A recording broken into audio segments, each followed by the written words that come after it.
바꿀 수 있는 것에 집중하는 태도. 왠지 불교 철학에서나 들어봤을 법한 말입니다. 썸네일 제목만 보고 그렇게 생각하셨다면 얼추 비슷하긴 합니다. 애초에 불교 철학에서 자주 등장하는 키워드도 수용, 집착 내려놓기, 현재에 머무르기 같은 것들이니까요. 다만 불교는 가이드라인이 확실합니다. 정경과 수행 체계를 갖춘 하나의 종교이자 철학이죠. 시카타 가나이는 특정 종교라기보다 하나의 문화적 태도에 가깝습니다. 일본인들이 일상에서 정말 자주 쓰는 표현이기도 하고요. 오늘은 사전적인 뜻보다 이 말 하나가 사람의 태도를 어떻게 바꿀 수 있는지에 집중하려고 합니다. 주제를 고른 이유는 간단합니다. 이 태도 안에 배울 점이 생각보다 많거든요. 여러분이 별 생각 없이 넘겨왔던 순간들을 다시 한번 돌아보게 만들 수도 있습니다. 이런 이야기가 취향에 맞으시다면 구독과 좋아요 한번 슬쩍 눌러주시고요. 그럼 본격적으로 이야기 시작해보겠습니다. 우선 시카타 가나이라는 표현 생소하실 겁니다.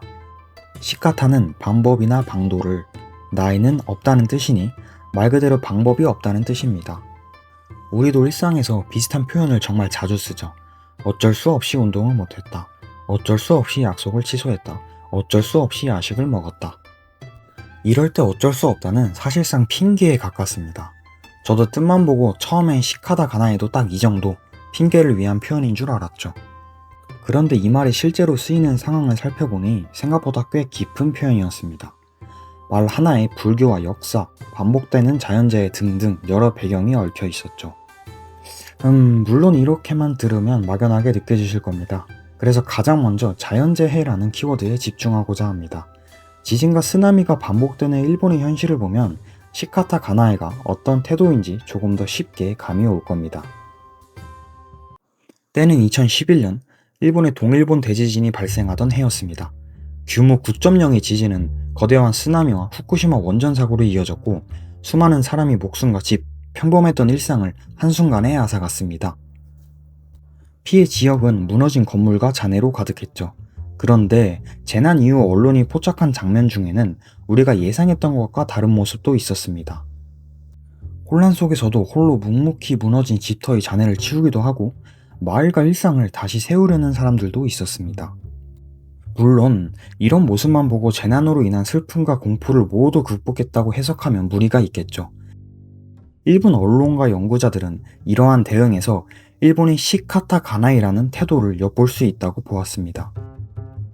연구자들은 왜 하필 재난 상황에서 시카타 가나이를 떠올렸던 걸까요? 삶이 한순간에 무너진 상황에서 시카타 가나이, 그러니까 우리말로 어쩔 수 없다는 말이 당시엔 무슨 의미로 떠올렸을지 들여다볼 필요가 있습니다. 얼핏 보면 모든 것을 포기하고 체념했다는 말처럼 들리기도 합니다. 그런 의미로 쓰였다면 애초에 이 주제를 설명할 필요도 없었겠죠. 우리가 궁금한 건 이 말에 담긴 태도입니다. 그리고 그 태도는 실제 재난을 겪은 한 남성의 이야기에서 조금 더 구체적으로 드러납니다. 문화와 인간의 마음을 연구해온 심리학자인 스티븐 머피 시게마스. 그는 동일본 대지진 피해 지역을 방문했고 그곳에서 한 남성을 만나게 됩니다. 그 남성은 쓰나미로 아내를 잃었습니다. 하나뿐인 아들마저 지진이 발생하기도 전에 이미 세상을 떠났죠. 인생 고통 1순위라 불리는 가족의 죽음을 그는 무려 2번이나 겪은 겁니다. 궁금해진 머피 시게마스는 직접 물어봤습니다. 모든 걸 잃고도 당신은 대체 어떻게 하루를 살아가고 있나요? 남성의 대답은 머피 시게마스의 기억에 깊이 남게 되었죠. 남성은 아침에 눈을 뜨면 가장 먼저 아내와 아들을 떠올린다고 말했습니다. 그리고 아들이 생전에 애정했던 마을, 지금은 비록 무너졌지만 이 마을을 위해 자신이 할 수 있는 일을 돕고 있다고 했죠. 돕는 동안에는 가족과 여전히 이어져 있는 듯한 느낌이 들었다고 합니다. 그는 슬픔을 지운 것도 가족을 잊은 것도 아니었습니다. 가족을 되돌릴 수 없다는 현실과 싸우는 대신 그 상실을 받아들이고 자신이 지금 할 수 있는 일을 찾았습니다. 시게마스는 바로 이 남성의 모습에서 일본이 오랫동안 사용해온 한 표현을 떠올립니다. 시카타 가나이. 되돌릴 수 없는 현실을 인정하면서도 그 안에서 다시 살아갈 길을 찾는 수용의 자세였습니다. 그런데 여기서 이런 의문이 들 수도 있습니다. 그 남성이 유독 멘탈이 강해서 그랬던 거 아닐까? 충분히 가능한 생각입니다. 이 사례 하나만으로 일본인들은 현실을 잘 받아들인다고 단정짓기는 어렵습니다. 다만 일본에서는 오래전부터 이미 벌어진 일을 되돌릴 방법이 없을 때, 예를 들어 연인과 헤어지거나 막차를 놓치거나 등등 이런 상황에서 시카타 가나이라는 말을 사용해 왔습니다. 仕方がない。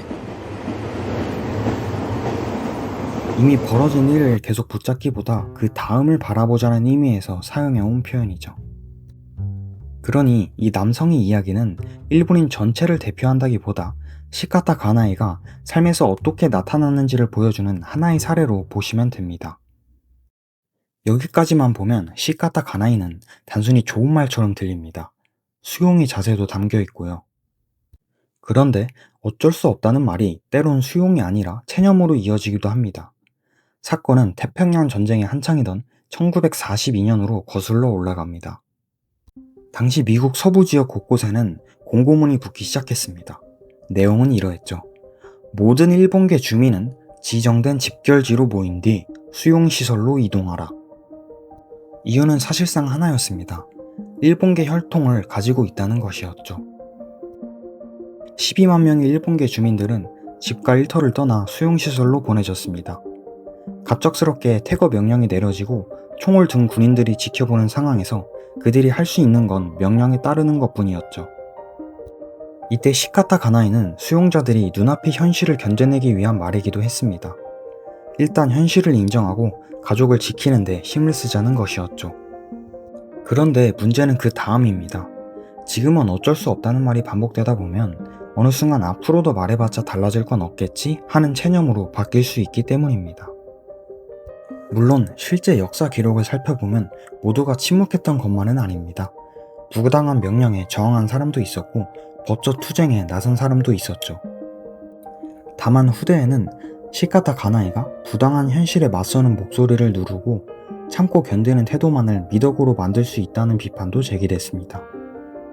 그렇다면 어쩔 수 없다는 말은 언제 버티는 힘이 되고 언제 포기하는 핑계가 되는 걸까요? 답은 간단합니다.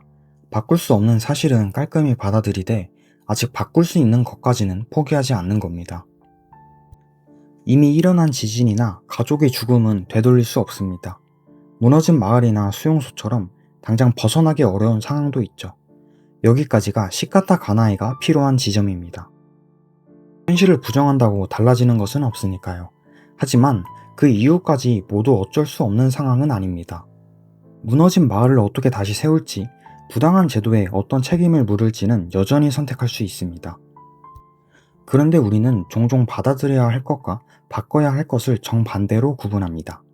이미 끝난 관계와 지나간 선택은 어떻게든 되돌려보려 붙잡고 집착하고 애쓰면서 정작 앞으로의 선택 앞에서는 너무 쉽게 체념해버립니다.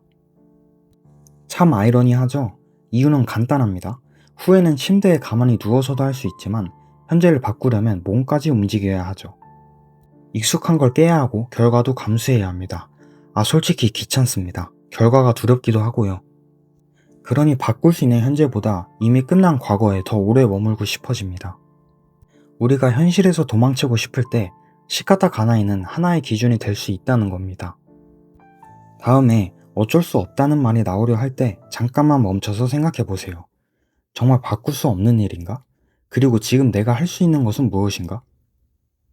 그 짧은 멈춤이 삶을 포기하게 만드는 체념과 다시 살아가기 위한 수용을 가르는 순간일지도 모릅니다.